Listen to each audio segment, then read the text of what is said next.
तो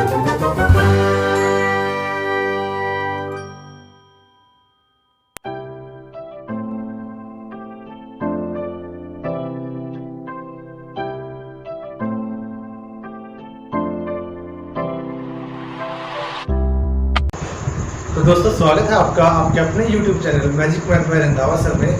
आज हम डिस्कस करने जा रहे हैं एनसीईआरटी के चैप्टर नंबर 5 अर्थमेटिक प्रोग्रेशन यानी एपी के बारे में। तो चलिए स्टार्ट करते हैं चैप्टर नंबर 5। चैप्टर नंबर 5 में एक्सरसाइज 5.1 चैप्टर का नाम है आपका अर्थमेटिक प्रोग्रेशन। इसमें मतलब सबसे पहले डेफिनेशन आती है सीक्वेंस की। सीक्वेंस क्या होती है? A sequence is an arrangement of numbers और objects in a definite order, यानी किसी एक डेफिनेट ऑर्डर में, चाहे वो नंबर्स हो चाहे कोई भी ऑब्जेक्ट हो, ऐसी अरेंजमेंट को हम क्या बोलेंगे? सीक्वेंस। जैसे ज़्यादातर नंबर्स में आते हैं जो 1 2 3 4 up to so on, 2 4 6 8 10 up to so on. इसका वो जो सीधा सा मीनिंग ये है कि सीक्वेंस ऐसी अरेंजमेंट है कि जिसकी पहली 3 या 4 टर्म्स लिखने के बाद आपको आने वाली टर्म्स का अपने आप अंदाज़ा हो जाए। तो ऐसी टर्म्स किसमें आती हैं? सीक्वेंस में। जैसे 1 2 3 4, इसके बाद क्या आएगा? 5 6 7, सीक्वेंस है। 2 4 6 8 10, इसके बाद 12 14 16, सीक्वेंस है।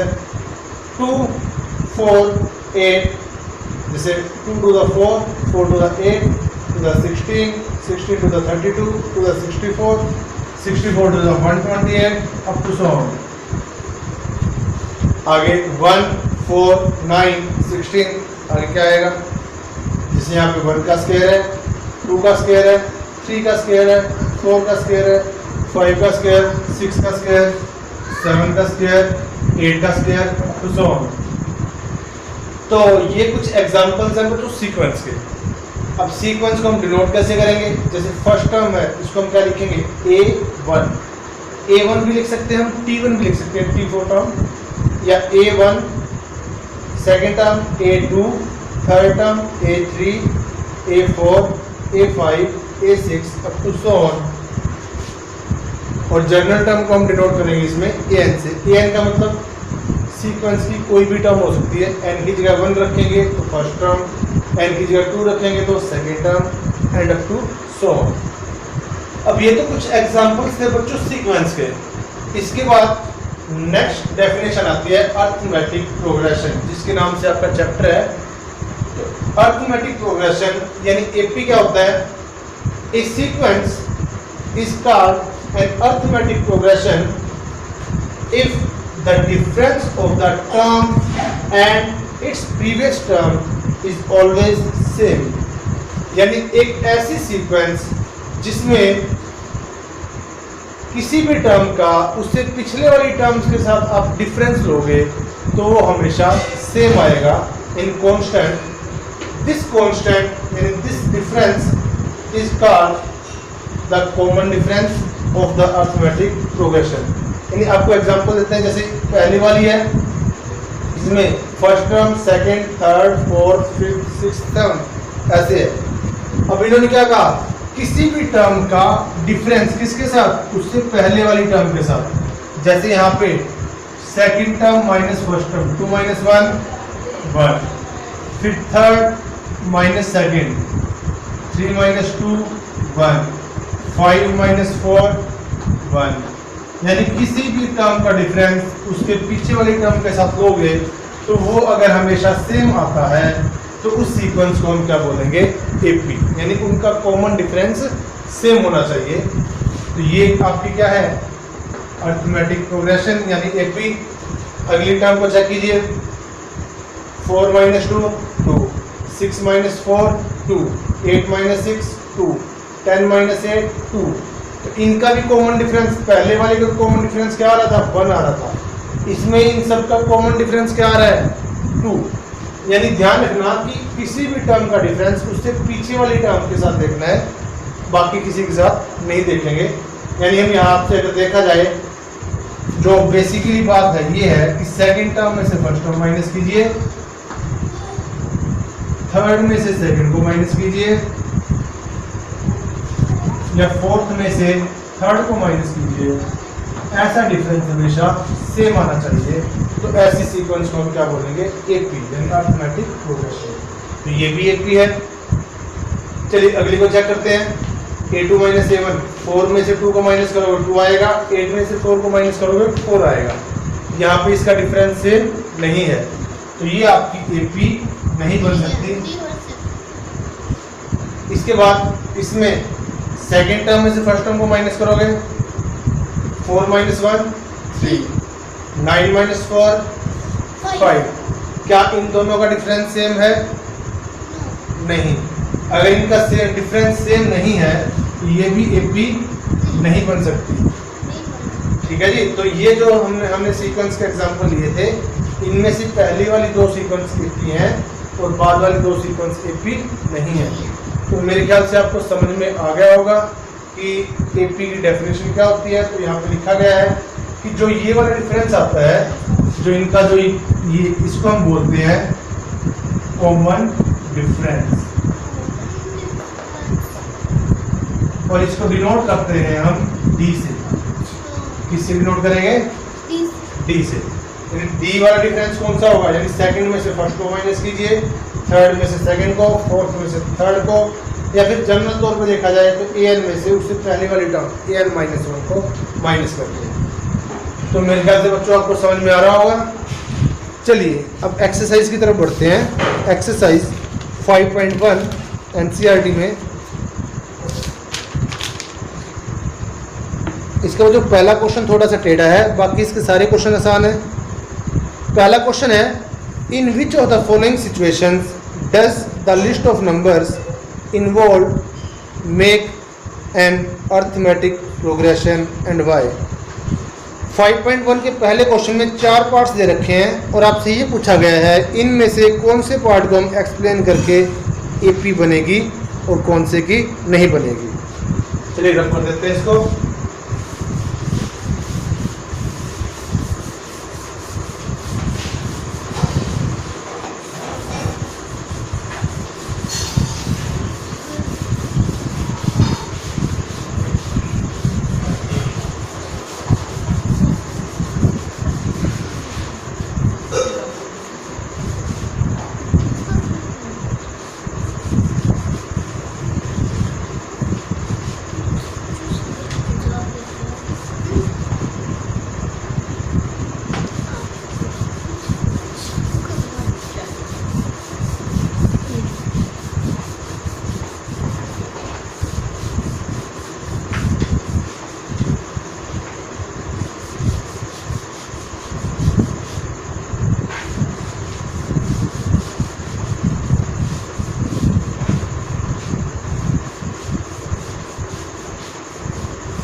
चलिए क्वेश्चन नंबर 1, पार्ट नंबर 1। पहले क्वेश्चन के पहले पार्ट में दिया गया है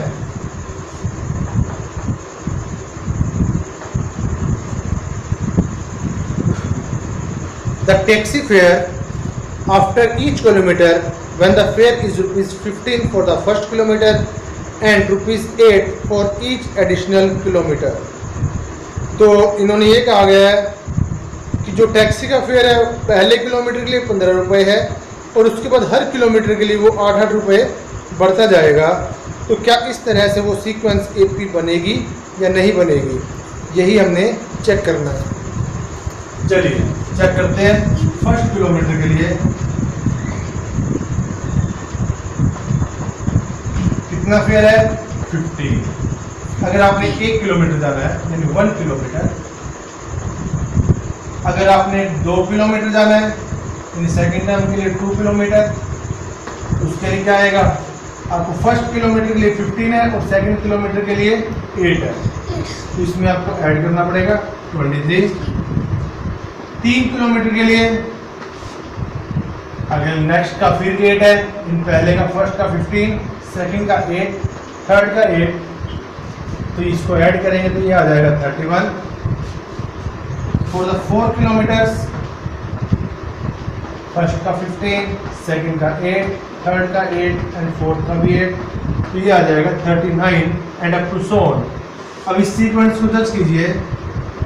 सो sequence is required sequence is, तो सीक्वेंस कैसे बनेगी? 15, नेक्स्ट टर्म 23, उससे नेक्स्ट 31, उससे next 39 and up to so.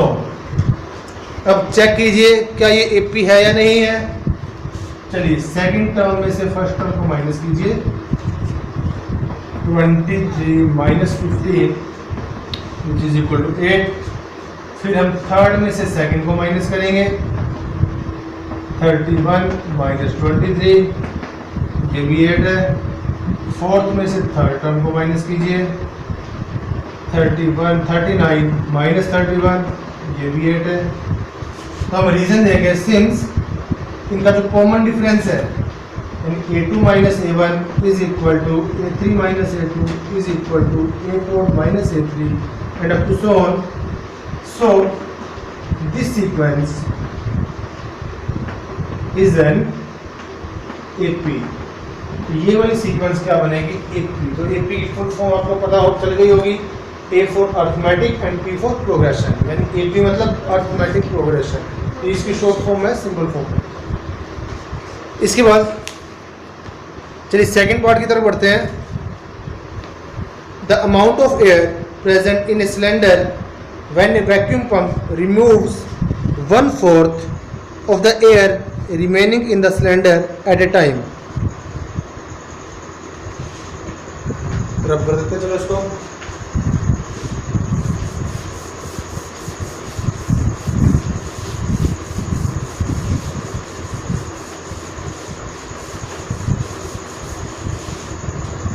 Second part में एक सिलेंडर दिया गया है आपके पास, और सीक्वेंस आपने कैसे बनानी है कि किसी भी एक सिलेंडर में जितने भी हवा भरी हुई है उसका 1/4 हर बार रिमूव हो जाएगी। यानी इन्होंने ये बोला है कि 1/4 ऑफ रिमेनिंग बोला गया है, इस वर्ड में ध्यान दीजिए, 1/4 ऑफ रिमेनिंग। यानी अगर सिलेंडर पूरा भरा हुआ है तो पहली बार में 1/4 खाली होगा और दूसरी बार में 1/4 खाली नहीं होगा, जितनी बची हुई है उसका 1/4 खाली होगा। फॉर एग्जांपल अगर फुल है तो अगर हम मान लेते हैं फुल को x मान सकते हैं या फिर 1 मान सकते हैं।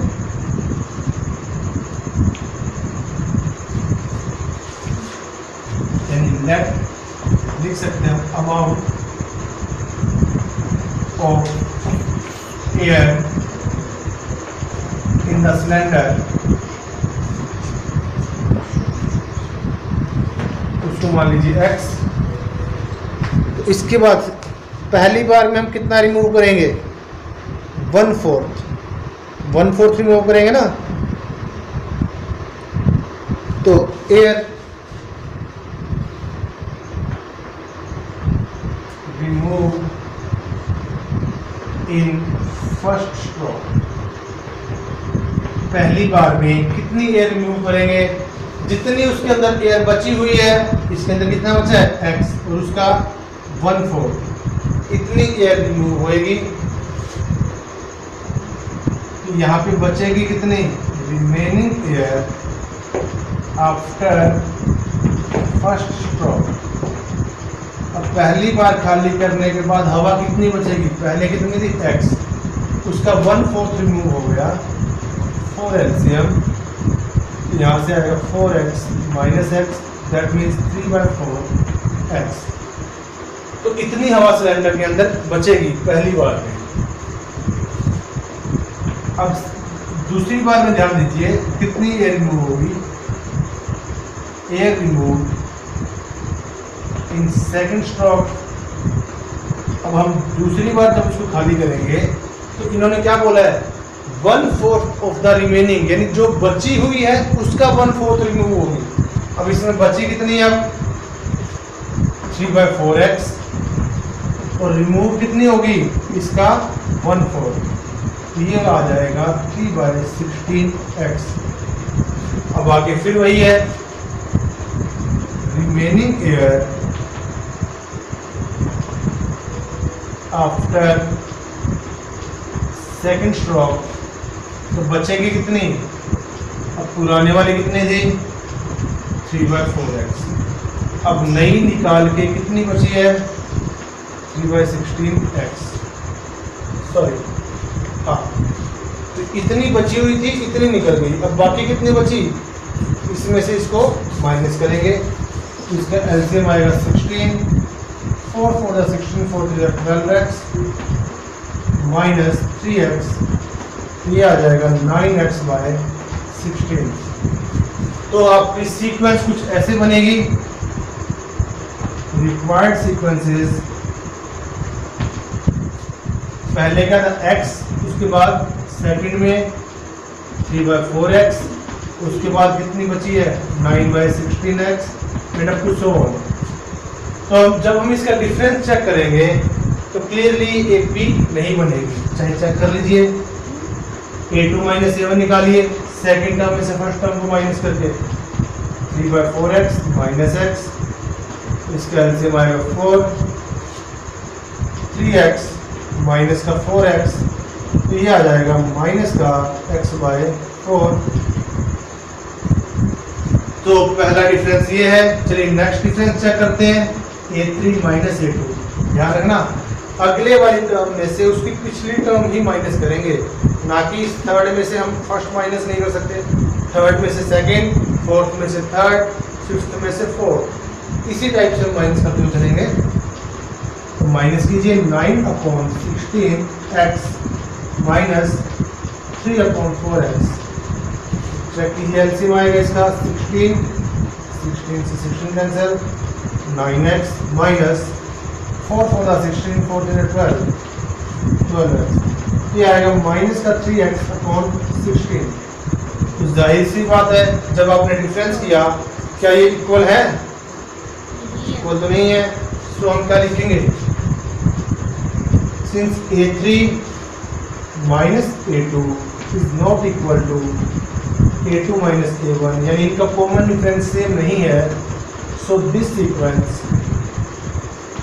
Is not an AP। जो ये वाली सीक्वेंस है वो AP नहीं बनेगी। तो मेरे ख्याल से आपको समझ में आ गया होगा बच्चों। चलिए इसके नेक्स्ट क्वेश्चन की तरफ बढ़ते हैं।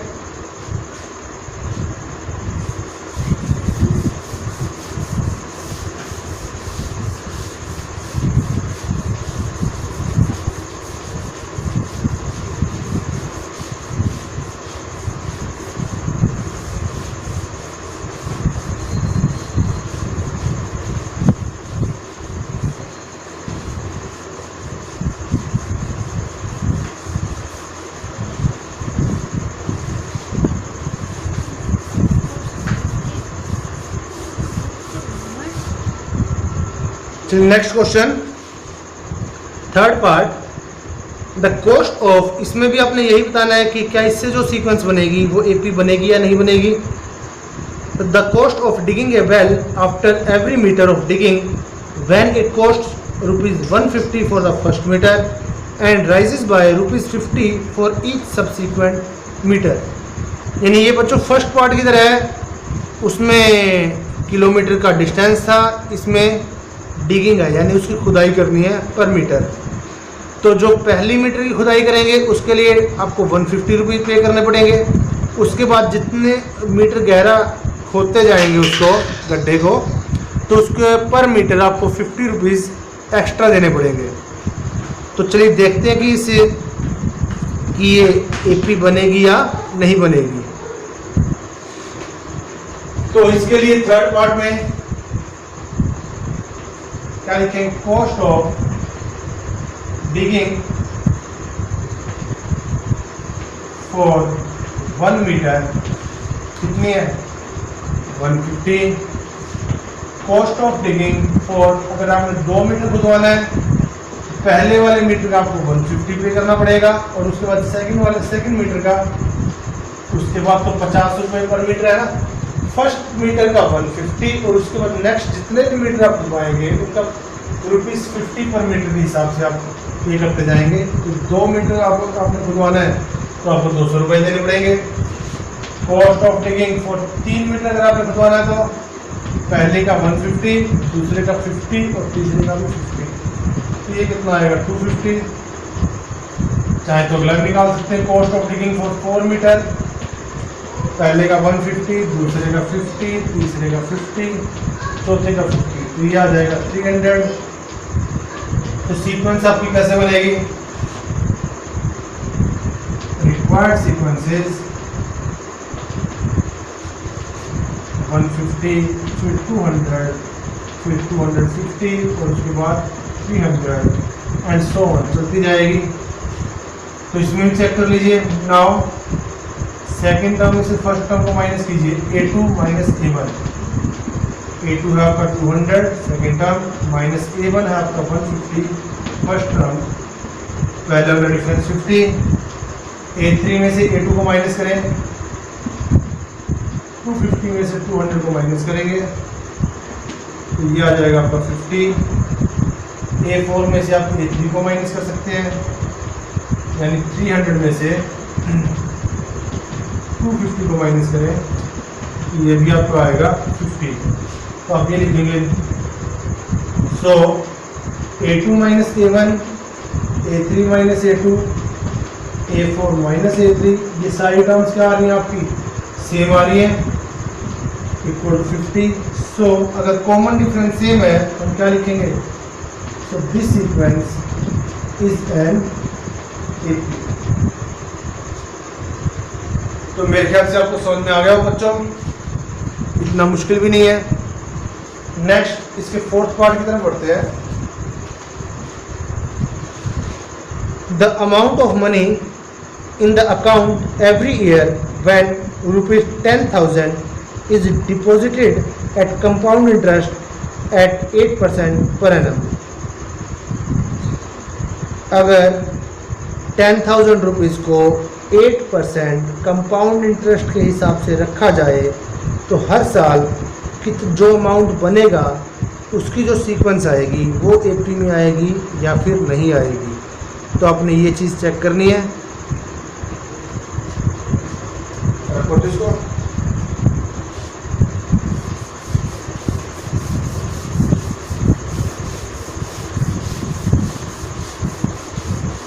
अब कौन से इंटरेस्ट की बात की गई है? कंपाउंड इंटरेस्ट की। कंपाउंड इंटरेस्ट में आप अमाउंट निकालने का फॉर्मूला भूल गए होंगे, आपको रिमाइंड करवा देता हूँ।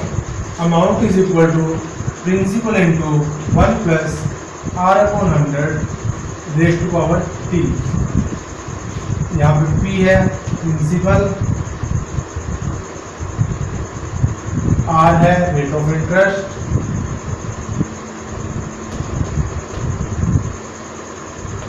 एंड T है आपका टाइम। तो फोर्थ पार्ट में तो मुझे ये बताइए अमाउंट फॉर द 1 ईयर, 1 साल का अमाउंट क्या आएगा बताइए?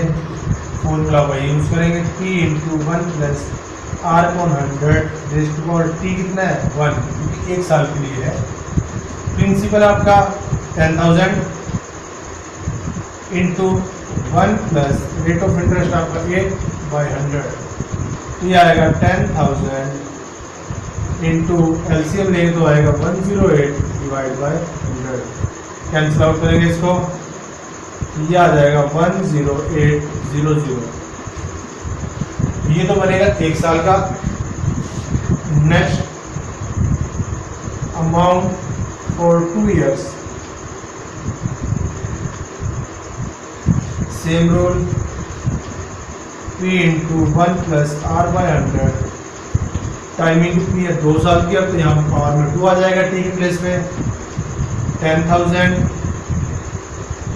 Into 1 plus 8/100 raise to power 2।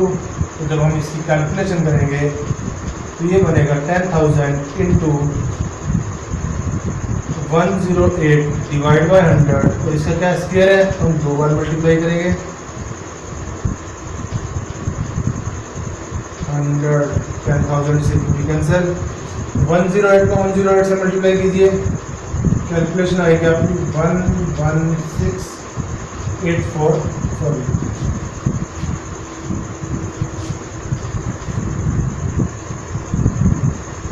64। तो यहां से जो सीक्वेंस बनेगी उसको चेक कीजिए। सो रिक्वायर्ड सीक्वेंस इज, पहला 10,000,